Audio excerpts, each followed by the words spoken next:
All right. So welcome everyone. So we got a nice big group today.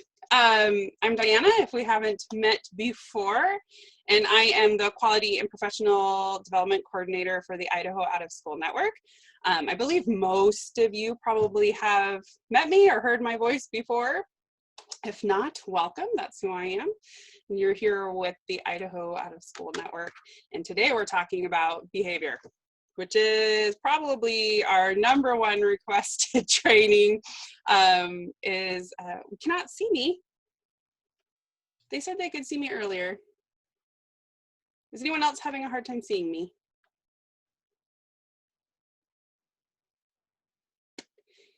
If you, okay, Susan says no. You might just have, I'm frozen. Uh-oh.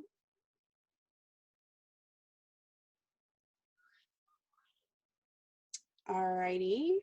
Hopefully the internet connection gets better. I don't want to kick everyone out and have you come back in. My voice is not frozen? Okay. I will plow on and we'll see if it gets better. Because I don't want to kick everyone out and have to start over, but if we do, we will. So that, now my screen is black. But you're all hearing me. All right, I'm gonna keep going then. Hopefully my face pops back up for you guys. If my internet goes out, Anna, text me. We'll figure it out. All right. Don't let me ramble too long with no one seeing me or no one hearing me. All right, behavior. We're gonna try again. Behavior, #1 requested training. This is going to give just a really general overview and some quick tips and tricks. We're starting a new behavior management institute. Some of you may have taken that a few months ago when the world was different.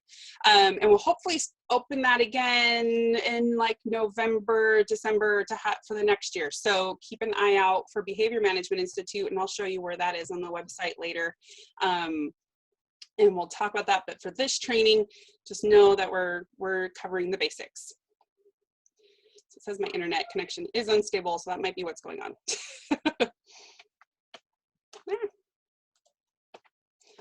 So things to remember while we go through this presentation. The webinar is being recorded and it will be able to watch later on our website at the Idaho Out of School Network website. And that should be up probably by tomorrow, and I will send you all a link after this. After it gets up there, I will send the link to you guys so that you guys have it, but you can always find it on the website as well. I also put this slide deck up with the webinar, so you will be able to find these slides, so don't panic. You should be able to see this talk and these slides hopefully by tomorrow, worst case by Monday. If you're having trouble with your audio, please feel free to call in. You do not have to use your computer audio if you don't want to. Great. Sorry, chat popped up. I have no idea. Oh, I turned my marker on and I put a big screen mark on my slide. FYI, we are using Zoom. I'm sure some of you have read in the news, or if you're coming from school districts and you're not allowed to use Zoom because of safety or security issues. We are aware of those things, but we wanted to, you are already registered on Zoom, so we've kept with Zoom. If we are hacked or inappropriate content or sound is being played, I will make every effort to lock the meeting down. Worst case scenario, we'll end this webinar if necessary and we'll reschedule, or I will tape it for you and we'll make it work. I don't think it'll happen, but just in case, that's what we'll do. You're welcome to ask questions at any time. You are welcome to unmute yourself and ask a question, but if you feel more comfortable using that chat box, it should be down in your lower bar, and you're welcome to click that and chat with me. I'm going to ask Anna to help monitor the chat box just in case I don't get to it or I'm talking and you guys don't see it. Just know we will get to it. Normally we would use polls, but we killed the polls today. So you will see the polls and you'll just use chat to answer the polls, and that's fine. So ignore that. I don't know how to get rid of this pen mark. It happened.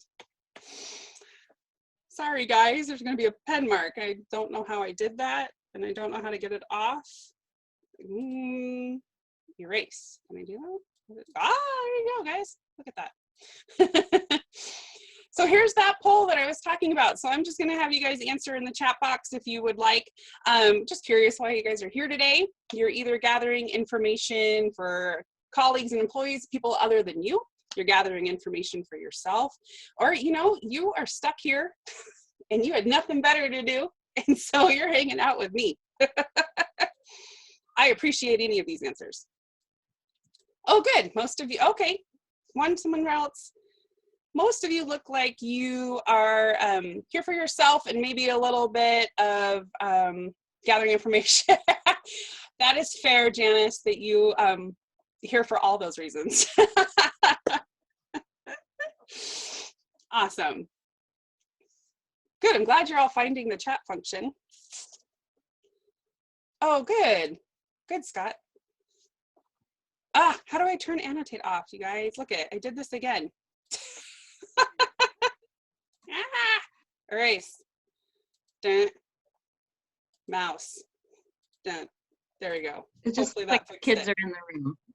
No, right? It might as well be a child drawing on the board. I don't know how I keep doing that. It's the first time I've ever accidentally turned on annotate.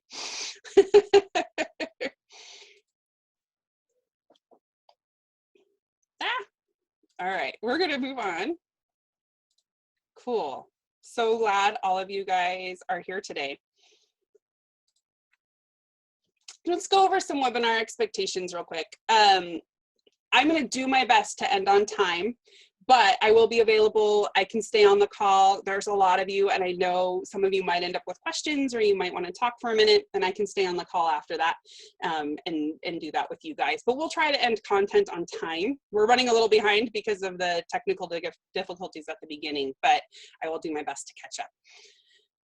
We're going to understand that people are working from home. Right, and that there may be kiddos or doggos or kitty cats. I currently have 40 people logged in. Someone asked, we have currently 40 people logged in. We had 60 register. So this is probably one of the bigger trainings that we have done online. And I will do my best to minimize distractions as well. Currently, my kids are getting ready to leave, and so I can hear them. There's my dog. Hopefully he goes too. He's trying to get out. So I'm gonna do my best. You guys do your best, and we'll get through it. I don't know why my dog is barking so loud. Buddy, hold on.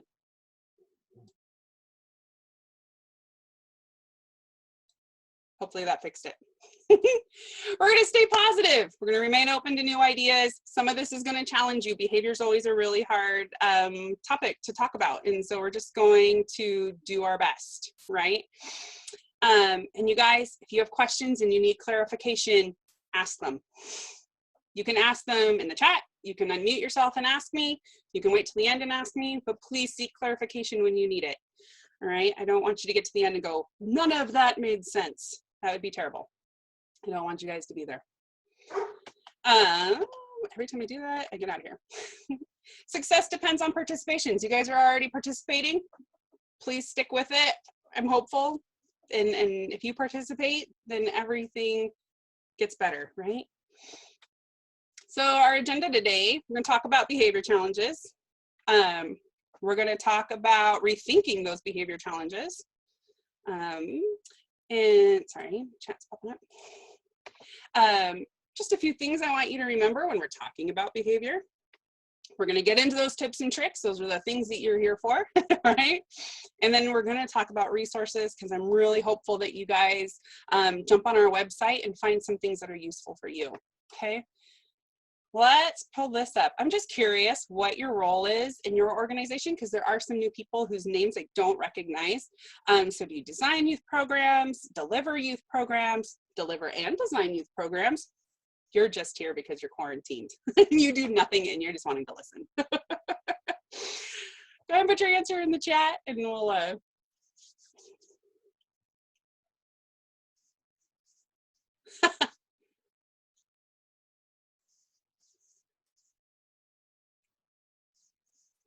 All right. Okay.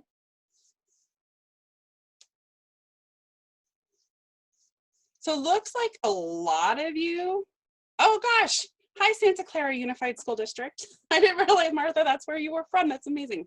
I lived in California for a long time in multiple different places, but not in Santa Clara. So I'm happy, oh, Kim, you raised your hand. Did you have a question? Or were you just pretending? It's cool if you're pretending. So no one's here just because you're quarantined, which I appreciate. But most of you, it looked like, fall into both deliver and design. And then there was a handful of people that were ABs. That's totally fair, Kim, and others. There are, we allow for there's some like emoji things that you can pop up and do. And if you play with those, I'm totally fine with that. If I don't catch them, I'll apologize, but we're going to try our best. Awesome, you guys. Well, I appreciate that you're here. And I'm glad that we're all in this together, right? So let's talk about behavior challenges briefly. I know, and this is probably one of your guys' biggest complaints, that you guys as programs get asked to do a whole lot with not much. Right? You share space, you have more kids than you think you need or could take, right? You're buying supplies on nothing. And right now, this is normal, right? You're doing a lot with a lot less. In this current situation, right, you are doing the max without even having kids there, right? So you're asked to be doing so much more with as little as possible, and I understand that. You guys, I have to let my dog out. One sec.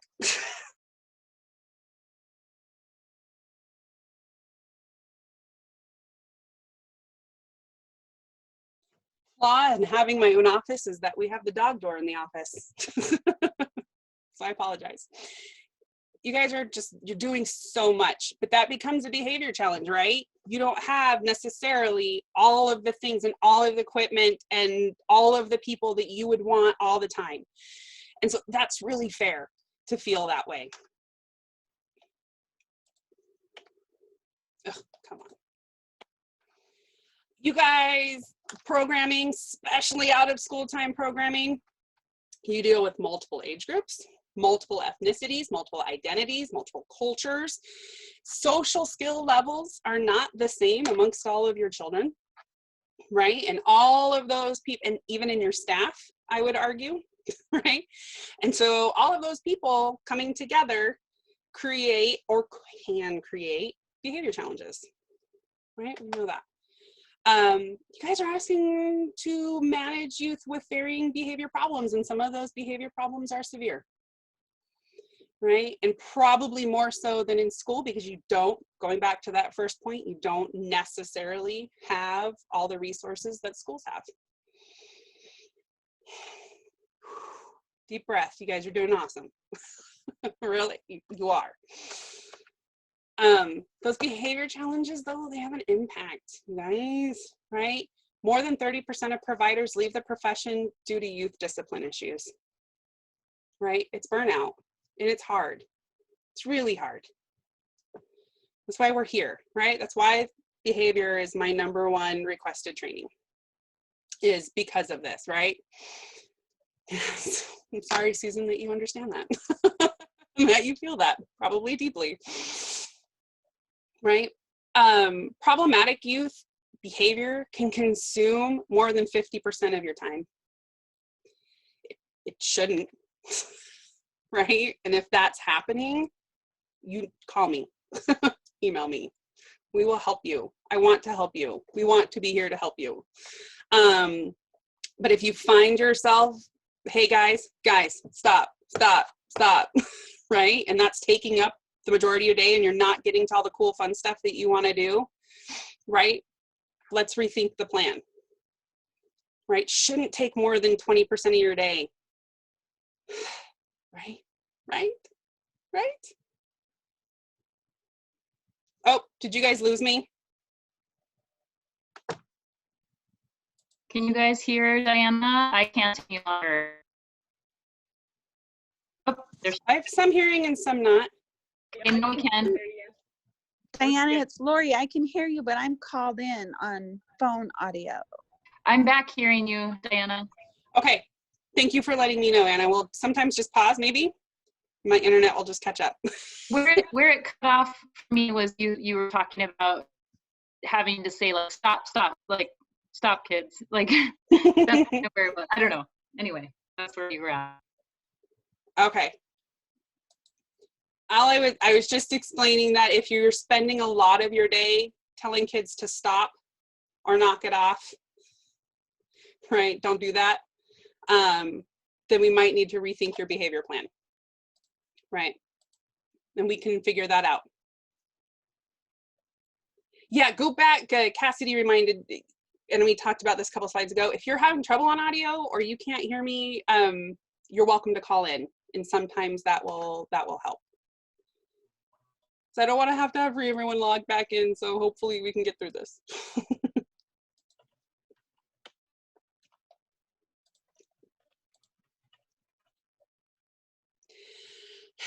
Yeah, Susan says, I worry about the child that are participating, the children that aren't getting more attention. We'll kind of talk about that.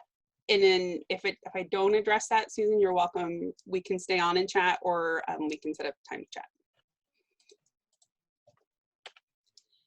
1 in 5 or 20% of your students in your programming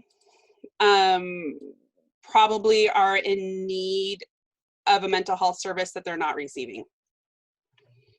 Right, so every time you think about it this way, every time you break your program into groups and they're doing activities, there's probably 1 or 2 kids that have a mental health issue that's not being addressed, and that goes for all age groups. And then on top of that, or with that, 35 million US children, this was a few years ago, have experienced at least 1 type of childhood trauma. And I'm going to guarantee you this stat will go way up after we get through this pandemic, right? We can't even count the number of kids who are in situations where they usually use school or after school programs as a safe space, and they're not utilizing that at this point. The pandemic alone could be a traumatizing experience for some kids. And so when you have kids back in your programming, expect there to be an uptick in behavior challenges. Go in knowing that it's hard for you guys, right? It's hard for everyone. It's going to be really hard for some of these kids. So keep those behavior things in mind sometimes. It's not you. Sometimes it's them, right?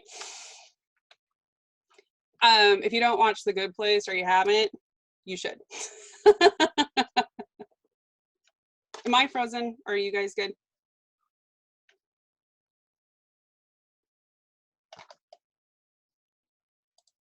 Okay, the fact that a bunch of you heard me. Okay, good. People improve when they get external love and support. How can we hold it against them when they don't? Right? Great advice from Michael. So don't hold that against your kids, right? Yeah. So I want you to briefly, we're going to do this real quick. But you can hear me. That's my number 1 goal is you can hear me.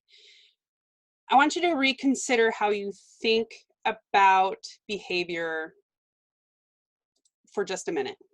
We're going to do this quick. I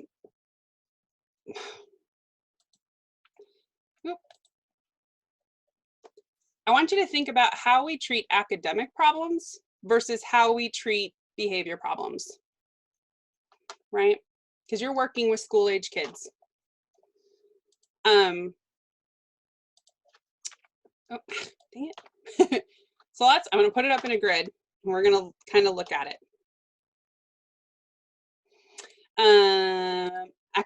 Right, academic does tend to be logic, right? Student has learned the wrong way. Student refuses to cooperate. right? We hear that a lot. Student has been taught the wrong way versus student knows what is right and they've been told often, right? We diagnose a problem versus we provide more consequences. We identify an error or missed learning opportunity and we reteach it versus taking a kid out of the program, right? Student has been taught the skill and will perform it correctly in the future versus, and this one's a big one for me, student has learned their lesson and they'll just behave in the future. Right, when a kid's struggling in math, we reteach math, we give them a new way to do math.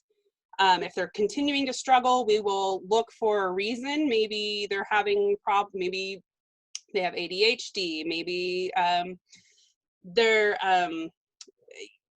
having problems with hearing, auditory processing disorders, they can't read, right? We don't always give that same benefit of the doubt in our behavior problems. We assume a lot, like they should just know. They should know that that's not okay. They're doing a procedure the wrong way. And I want you to kind of reconsider that and rethink about, can we just reteach? Can I go over this again? Can I do this a different way to get that message across? Are we all doing it the same way, right? And so switch that behavior module in your head to like, how would I do this if this was an academic problem, right? And I know we're going fast, but we don't have a ton of time. So I want you to think about a few things and remember a few things as we go into tips and tricks. You can't control how others act. You know, right? We know that about adults. We sometimes forget about kids. Kids are just as thinking and feeling human beings as an adult. They don't have adult brains, but they have feelings and actions that are their own that you can't control, right? What you can control is yourself, right? And how you control yourself and the things that you do will impact the youth in your program, right? Behavior management isn't about controlling people, it's about managing expectations, right? Defining expectations, teaching expectations, and then practicing expectations, and ultimately rewarding if those expectations have been met. And when they're not met, going back and teaching and practicing again, and only using consequences when necessary. Does anyone have feelings about that? All right. So I want to know, in your programs, do you have program-wide behavior expectations set out for your kids and staff?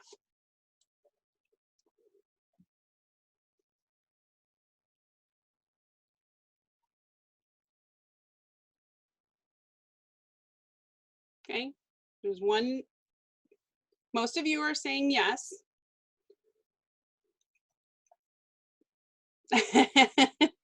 Totally fair, Cassidy, that you're like, ah. You started in March and then the world exploded. I mean, that's really fair. You'll get there. All right. My follow-up question to that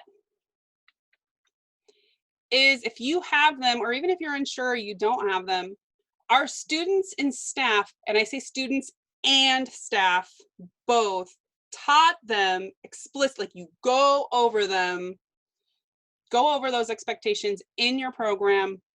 Every kid, every staff knows what you expect from out of behavior. Always, usually, sometimes, rarely, never. I'm seeing some always, I see some sometimes, some usually. All right, usually a little bit of everything. And I don't have this as a poll question, but I want you to consider, if you're answering always, is it always at the beginning of the year, or do you go back and teach them again partway through, check in, right? If you've hired new staff, do they learn them again, right? It should be a continuous process, especially if you have school year or longer programs with mostly the same kids. You should be addressing these over and over again, right? So let's start kind of in our tips and tricks, and we'll check in again. Great, Callie. She says, start of each lesson, outreach. We're going to talk about that. Outreach, classroom, tone, part of the lesson every time. So what can you guys do? Right, we're going to start kind of this will go into this, right? This slide is probably the most helpful to me. And then we'll get into some easier ones. Routines and expectations. Have a procedure, you set them in stone, and then you practice and you practice and you practice. And when I say have procedures, that is with an S, right? You should have a procedure for everything you do in your program, whether it's a procedure to sign in, procedure to have snack, procedure to start an activity, right?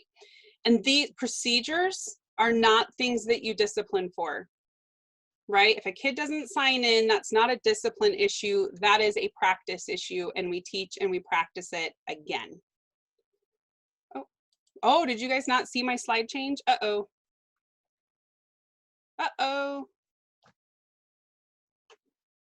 I don't know what to do. Are you guys seeing it now? Uh-oh. Okay, did the slide just changed? Whew. All right. We're gonna get through this, guys. Now it's gonna happen. on. You should have a green one that says routines and expectations now. Yes.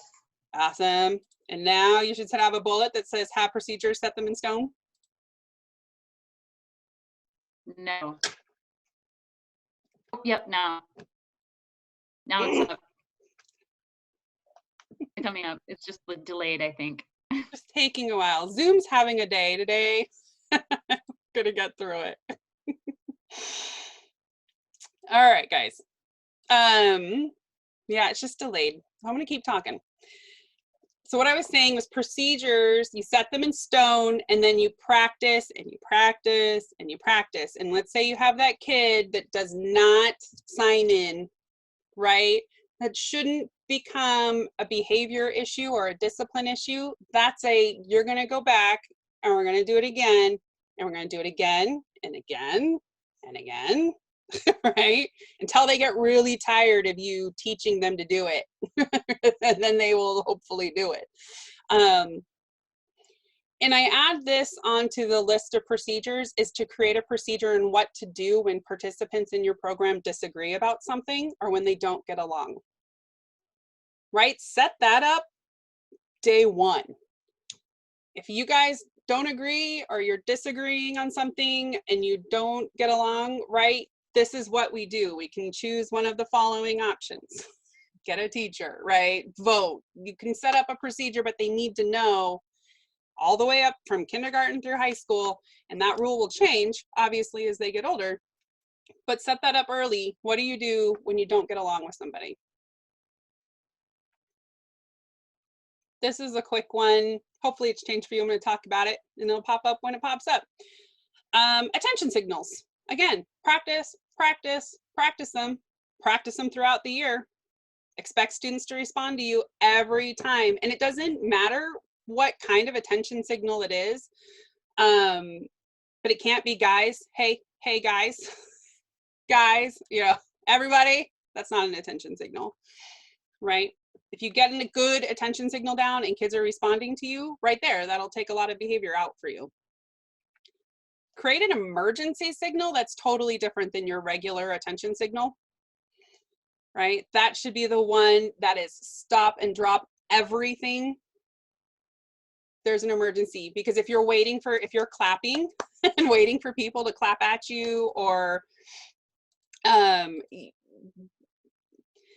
that's a good question. So Teresa's asking what attention signals everyone uses, whether 1, 2, 3, eyes on me, you're clapping, waterfall's a good one, right? There's a lot of good ones. And I will tell you, you have to use attention signals from a phenomenon called pattern interrupt. So by human nature, people get in their groove, right? They get zoned in on something, they get in their groove, whether they're doing an activity or watching TV. And that's why commercials get louder or billboards work when you're driving down the road, is that pattern interrupt. And so you've got to practice attention signals with kids, or else they get in the groove of something and then they're not listening anymore, right? And same with emergency signals. There's a reason fire alarms work, right? Because they are an obvious like emergency signal to stop.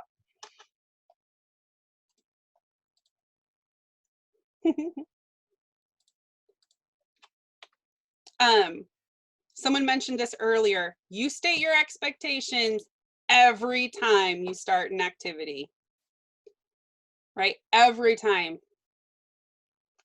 And it'll seem like this is annoying and you shouldn't have to do it. Kids' brains, and if you haven't watched my brain training, that's online. Kids' brains need you to say this every time. And right, and for each activity, it's probably a different set of expectations. When you're getting in line to go on a field trip, that's not the same thing as getting in line for snack, right? So whether that's hands and feet to yourself, whether that's you need to share, whatever your expectations for your program is, every time, every activity. And then say what you expect and expect what you say. So if you say it and you expect it and then you let it slide, it's always going to slide. You have to mean it. You have to actually do it. Do the thing you say you're going to do, right? This is a huge one. And if you take nothing away from this, other than the first bullet point and this last bullet point on this slide, I'm cool with that. I'm going to give you more, but to take these two things, right? Your staff, you and your staff have to agree on what junk behavior, the things you ignore, is, right? What minor behavior is, and what major behavior is, right? Junk is the things that you can throw away, the things that are not bothering the student and they're not bothering other people. They're just probably annoying, but you can probably ignore it. Minor stuff is stuff that's bothering the student who's doing it, or they're not learning, or you will be able to print these slides. Minor behavior is that stuff that's like, hey, I need you to stop you're not learning, or you're kind of starting to bug others. Major behavior is that stuff you got to shut down, right? That's the stuff that has probably some consequences, bigger consequences to it, right? So I always use this example, clicky pen. The kid's doing this and it's driving you nuts, but he's fine. And then honestly, the other students are fine. This is junk behavior, right? You can ignore that. You might say, hey, can you knock that off? But they're not getting kicked out of program or removed from an activity because they're doing that. But if your staff doesn't agree and someone's kicking them out because they're clicking their pen and the other person's ignoring it, you're going to end up with a behavior problem, right? So you have to respond to behaviors in a predictable manner so that kids get that, right? It's like a routine and an expectation. How you respond has to also be routine and expected. So take top one and that bottom one, put that in your brain. And I will give you resources at the end that will help with these. Okay. I have a poll up. I don't know if you can see it yet, but it's, do all of your staff agree and respond to misbehavior in a predictable and consistent manner? Always, usually, sometimes, rarely, never.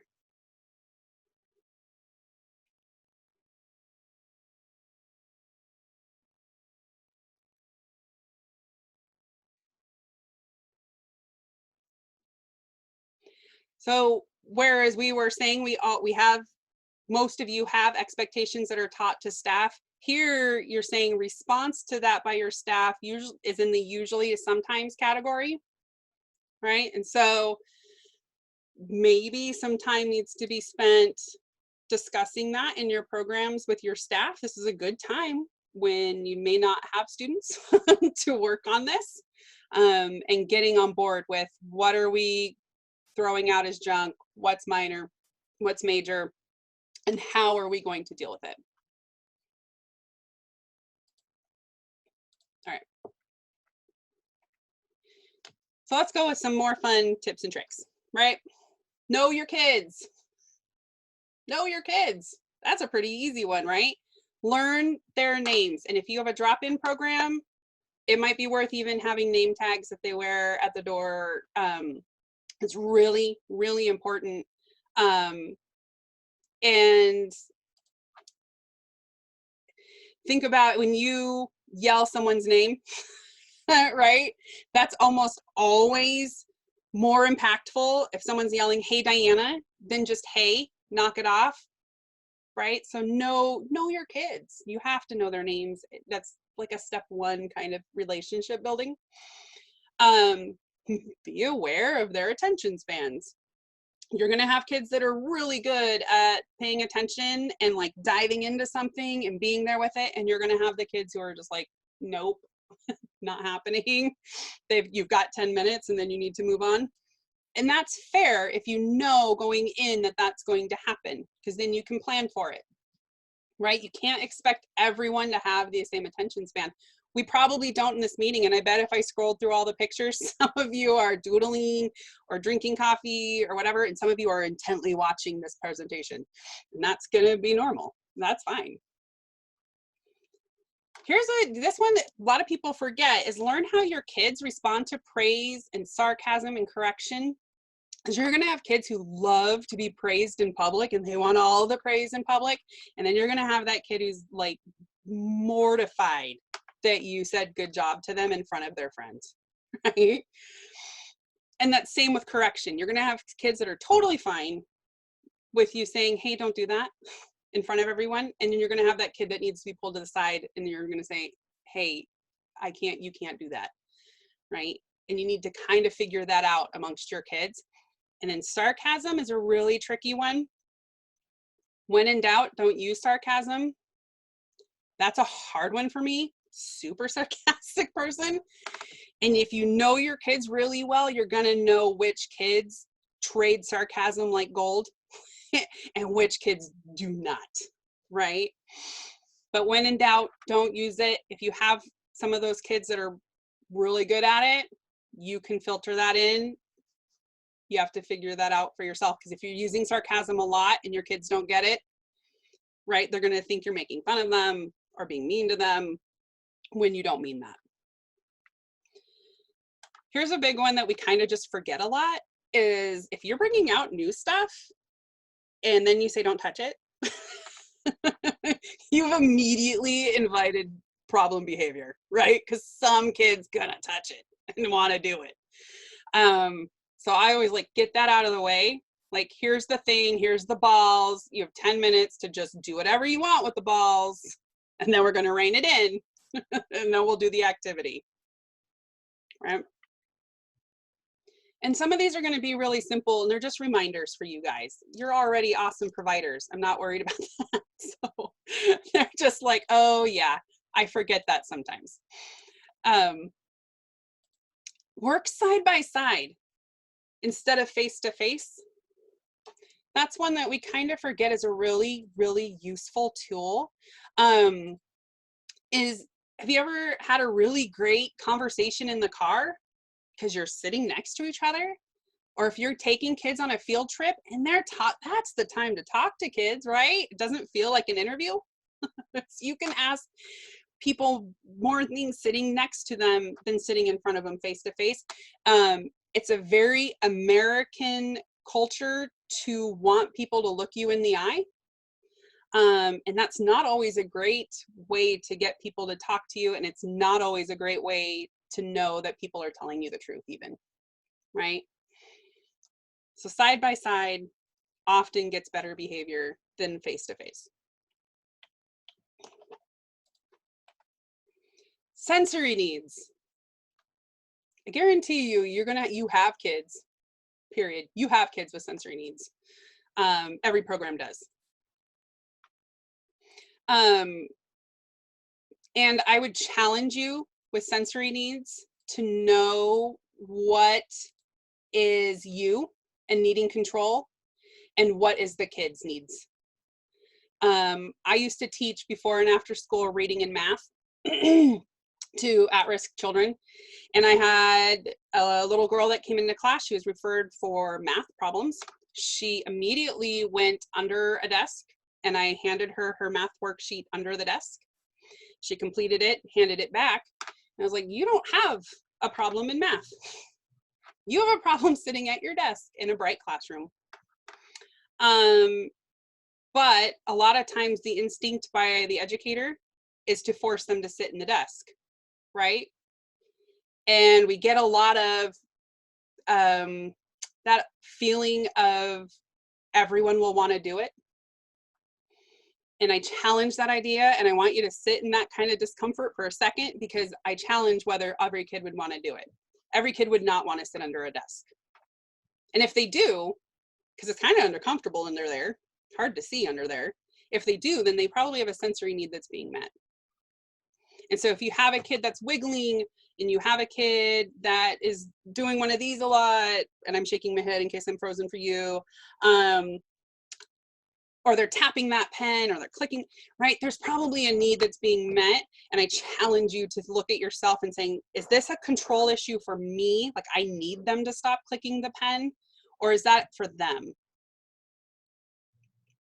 And I challenge you to look at that. Lines is another big one that it's kind of on my list of like, why do we make kids stand in line a lot? You know, is there another way to get what you need? Can you release kids by colored coat? Can you have them leave by activity?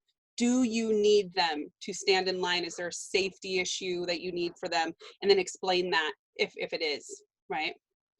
If it's bothering other children, like if you have a kid that can't stand in line, then they need to go to the front of the line or the back of the line, right? If they're clicking their pen and you need them to stop because it's bothering other kids, then you switch their pen for a pen that doesn't click and you give them something silent to click, right? Because it might be a feeling versus a sound. Or they might need a minute to go and get all the sound and all the wiggles out that they can for 10 minutes somewhere else and come back, right? And they should be free to do that. Have that built in, and I'll talk about that. We're getting close to our time, so I gotta go quick. Right? But if it's bothering you and you alone, then that's you, and you deal with it, right? And that might be asking a teacher to step in because you can't listen to clicking pens any longer, right? And you take a minute, but that doesn't become a discipline issue for that kid. I will say safety issue, that has to be shut down immediately. Even if it's a sensory thing, it's got to be shut down and you got to find something else. Safety, always number one.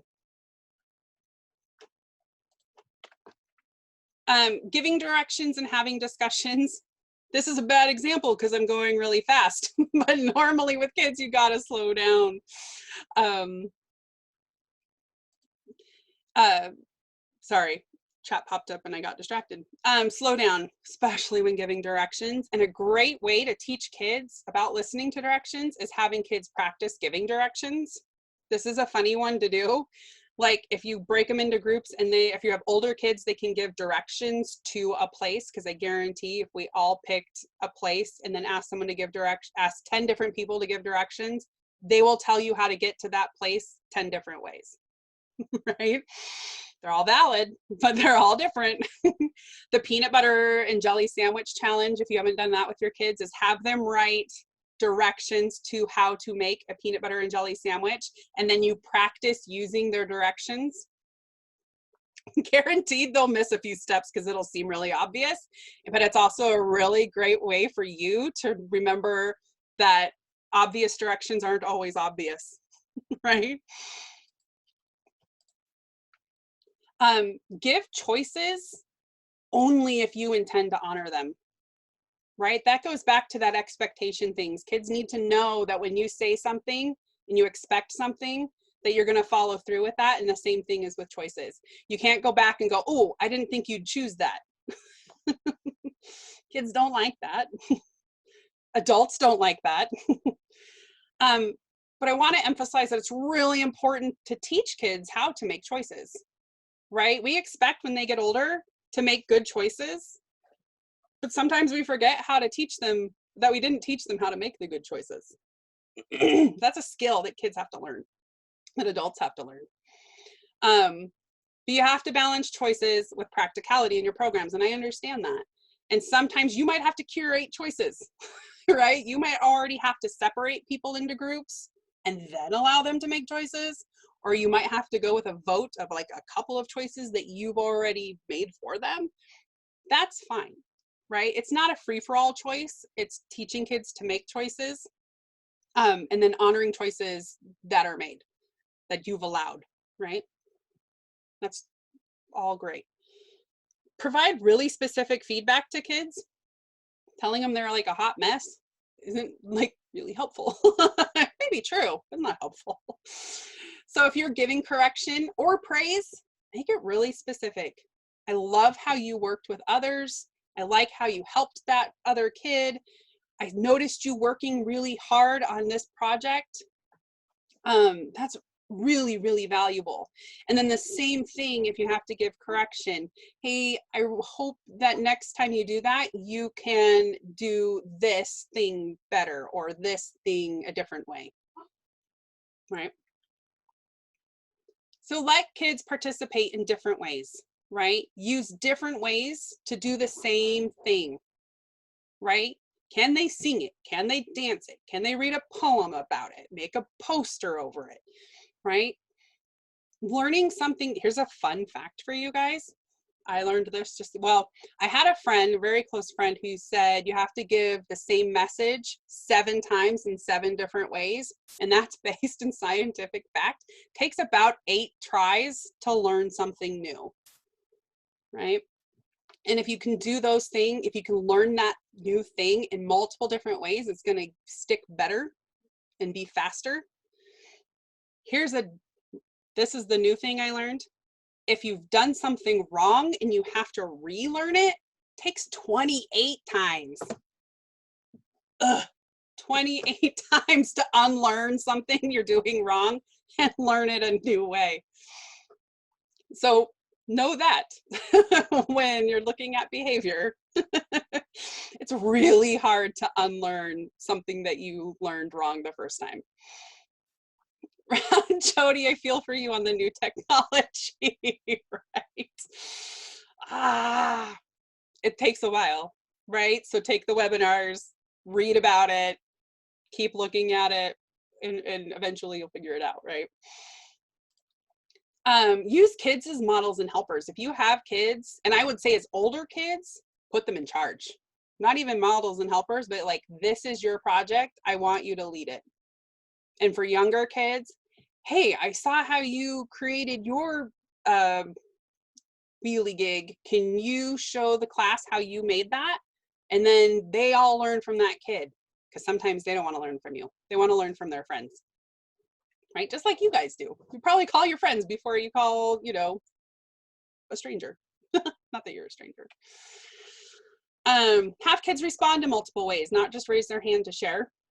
And that goes back to that, do different things, do the same thing in different ways, right? Can a kid share by interpretive dance? Sure. Can they respond with a song? Sure. Why not? Plan but be flexible. Man, if you do the same activities, and I'm not saying the same category, like sure, if you might have Friday STEM day, but if that's the same STEM activity every week, or you're rotating the same handful of activities, behavior is going to uptick every time. If they're bored and you're bored, right? You have to think through your entire activity before you do it. Right? Do you have special needs? Do you have kids that finish really fast? Or do you have kids like that are not going to finish this art project today, and what do you do? Where are they putting it? Is it safe? Can they take it home? Right? What if there's weather? You planned this really great soccer activity and now you're not going out for soccer, right? What's your backup plan? Right?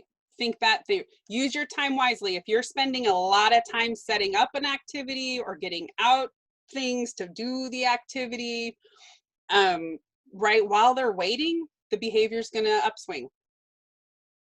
So plan that out, have things ready before you call kids over. Then remember the up slide a few slides ago, have them look at everything and play with the ball or whatever, the STEM stuff, touch it, right? Talk about it before you start. So use that time to do that. If your kids are getting restless or bored, or you're noticing that upswing in behavior, stop. I'm giving you my full blessing in my capacity as the trainer. No legal capacity here, but if I'm giving you my blessing to stop that activity, just stop. Don't keep going, right? And sometimes that's hard because we spent a lot of time or money in this activity and we want kids to love it, but it might not be the day.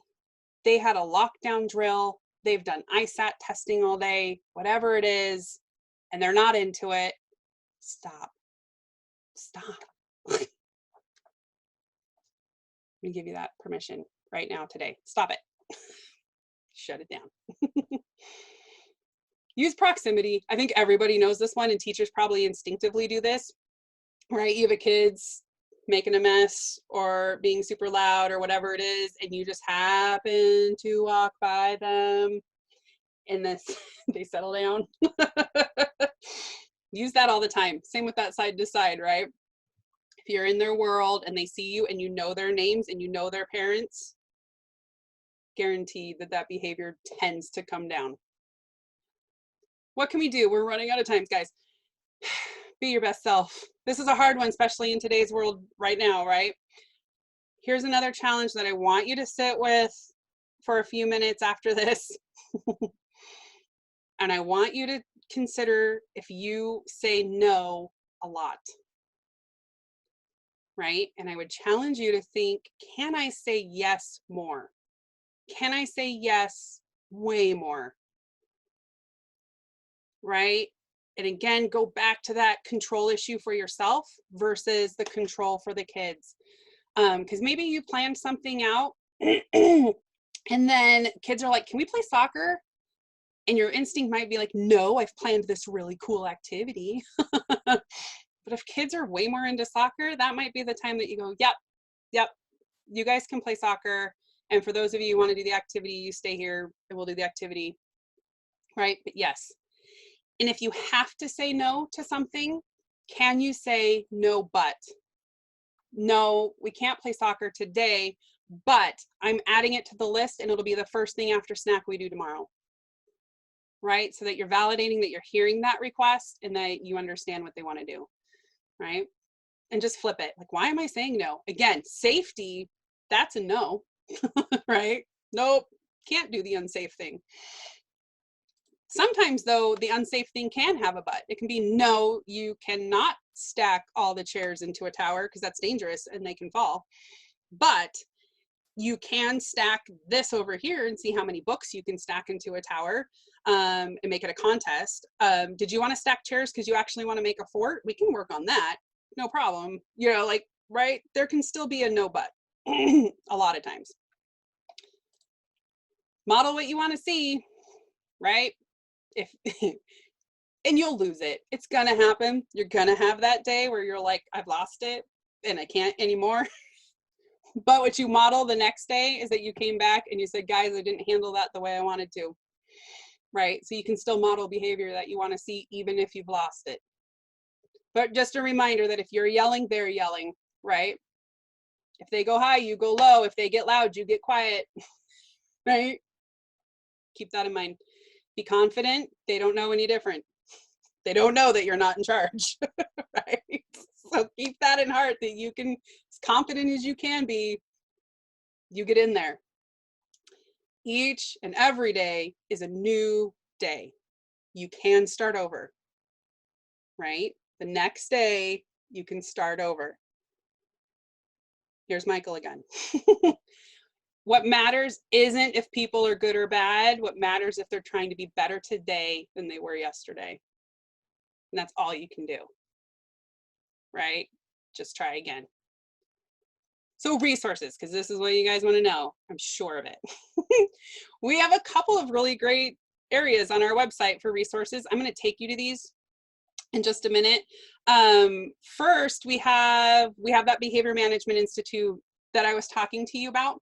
Even if you did not attend Behavior Management Institute in February, there's still resources there for you to look at, and it's in that events tab. You can go to idahoutofschool.org/BMI, or if you're in our website, you can go to the events tab and find Behavior Management Institute.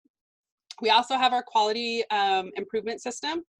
And there's lots and lots, and I will tell you, behavior is linked through almost all of the different quality standards. Even if they're not labeled behavior, there's lesson plan templates, and there's professional development templates, and all of these things that can help you figure these out. And I'm gonna get out of this, and then hopefully you guys can still see my screen.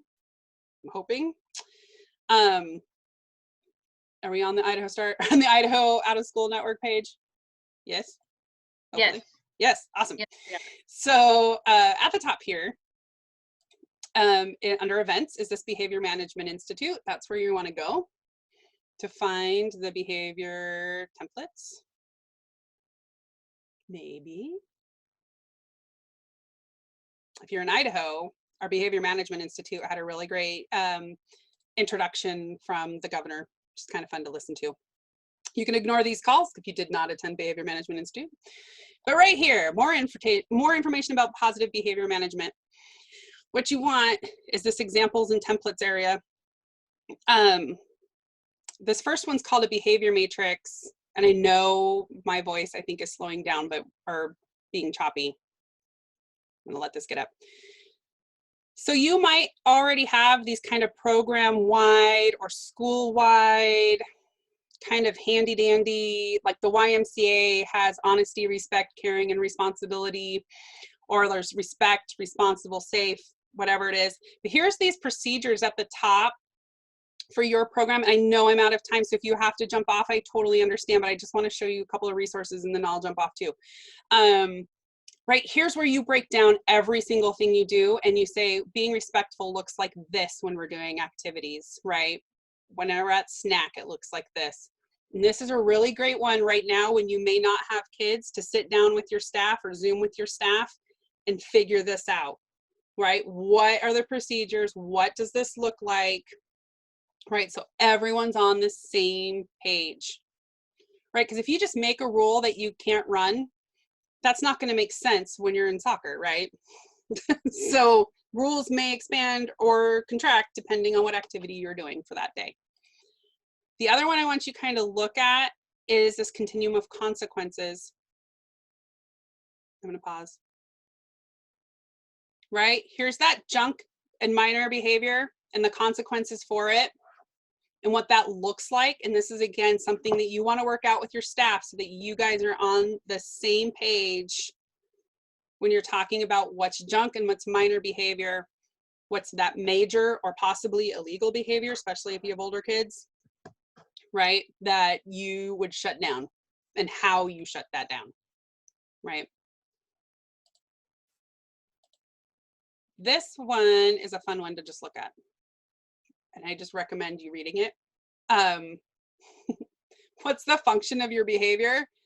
And if you have that kid that's doing something that you're just like, why on earth are you doing that over and over and over again? Check out functions of behavior and kind of look at, maybe it seems attention seeking, but it's really sensory, right? And this kind of is one of those areas that you can check out. And anyway, positive reinforcement versus bribery. There's some behavior contracts, logical consequences, but definitely check out your behavior matrix and the continuum of consequences if you do nothing else. And again, this is a great time before you start summer programming or before you start school age programming, school day programming, to get that on board with your staff. And it's that thing that you review over and over and over again. Oh, thanks, Mandy. Let me get back here. And we'll finish up, and I'll stay on in case you have questions, because I said I would be respectful of your time, and now I'm over time. Just FYI that we have 2 webinars coming up. We have Building Block 4, Responsiveness to Culture and Identity, and Building Block 5, Community, School, and Family Engagement. Please check those out. You can register for those on the website. Thanks, Cassidy.